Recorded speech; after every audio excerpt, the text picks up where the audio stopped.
आप सभी को प्रणाम। सामूहिक स्वाध्याय का समय हो गया है।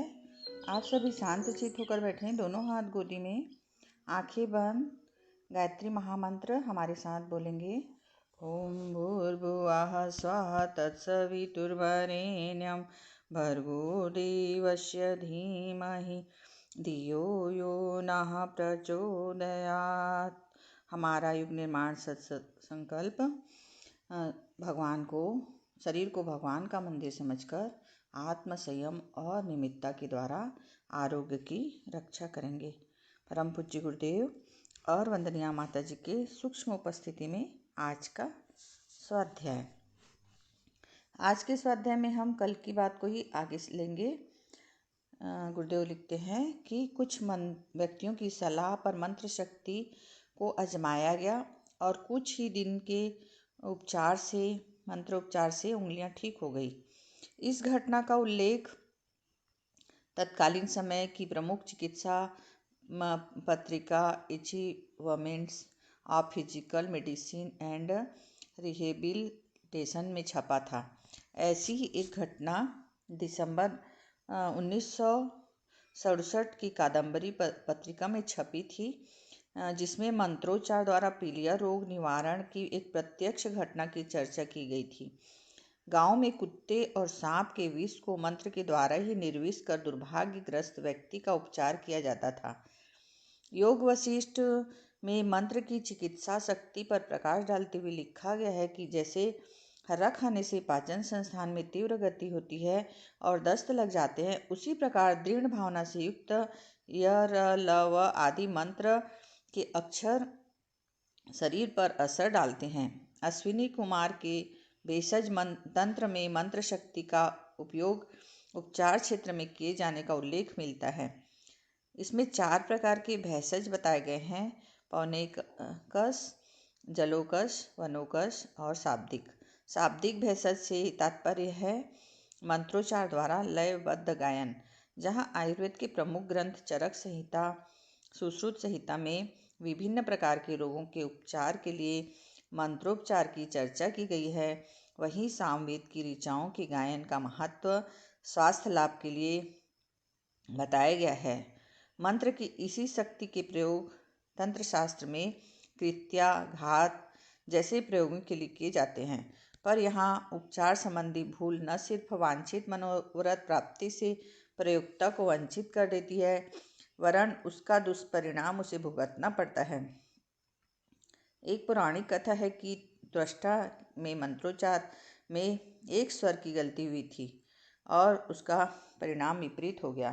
त्वष्टा इंद्र को मारने वाला पुत्र उत्पन्न करना चाहते थे, किंतु स्वर संबंधी उच्चारण के भूल से जिसे इंद्र ने ही मार डाला, ऐसा वृत्त नाम असुर उत्पन्न हुआ और उसका प्रयोजन पूरा न हो सका।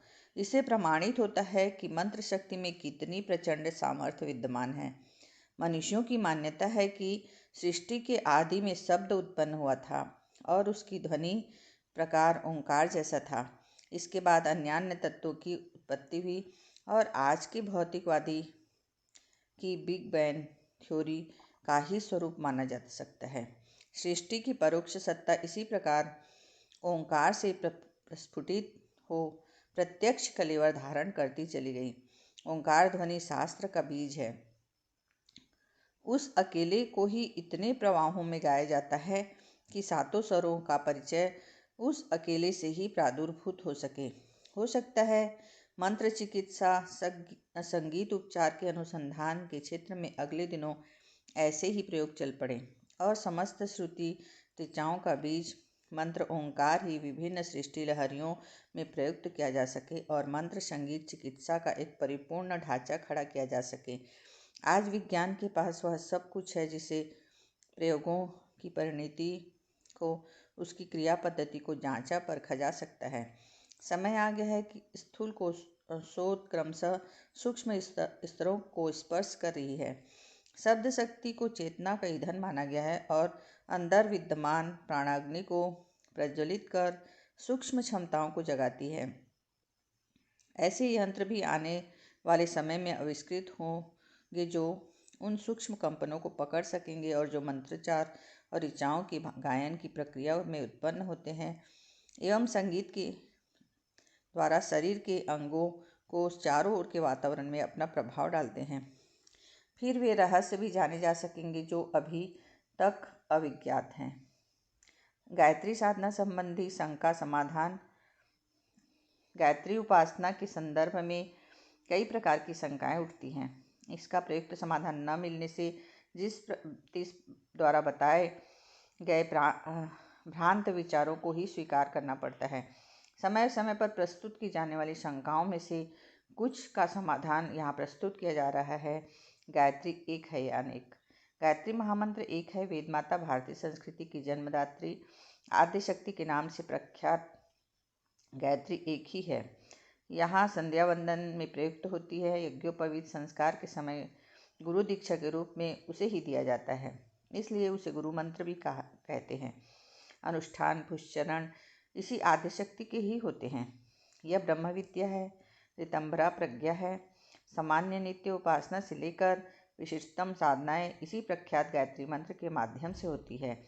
इसके स्थान पर या समानांतर किसी और गायत्री को प्रतिद्वंदी के रूप में खड़ा नहीं किया जा सकता। मध्यकालीन अराजकता के अंधकार को भरे दिनों में उपासना विज्ञान की उलटपटक खूब हुई है और शिक्षाचार फैलाने की निरंकुशता बरती गई है। उन्हीं दिनों ब्राह्मण क्षत्रिय वैश्य शूद्र अलग अलग गायत्री गढ़ी गई। उन्हीं दिनों देवी देवताओं के नाम से अलग अलग गायत्रियों का सृजन हुआ। गायत्री महामंत्र की प्रमुखता और मान्यता का लाभ उठाने के लिए देवी देवताओं ने देववादियों ने अपने प्रिय देवता का नाम पर गायत्री बनाई और फैलाई। इन्हीं के संग्रह करके किसी 24 देव गायत्री बना दी प्रतीत होती है। देव मंत्र यदि गायत्री छंद में बने हों तो हर्ज नहीं, पर उनमें से किसी को महामंत्र गायत्री का प्रतिद्वंदी या स्थापन्य नहीं बनाया जाना चाहिए और जाति वंश के नाम पर उपासना क्षेत्र में फूट फसाद खड़ा करना चाहिए। देवलोक में कामधेनु एक ही है और धरती पर भी गंगा की तरह गायत्री भी एक ही है। 24 अक्षर, 8 अक्षरों की 3 चरण, 3 विभूतियाँ, 1 ओंकार, इतना ही आदिशक्ति गायत्री का स्वरूप है। उसी को बिना जाति लिंग के आधार पर किए गए सार्वजनिक सार्वभौम उपासना में प्रयुक्त करना चाहिए। आज का स्वाध्याय हम यहीं तक करेंगे। आप सभी भाई बहनों को पुनः प्रणाम। धन्यवाद।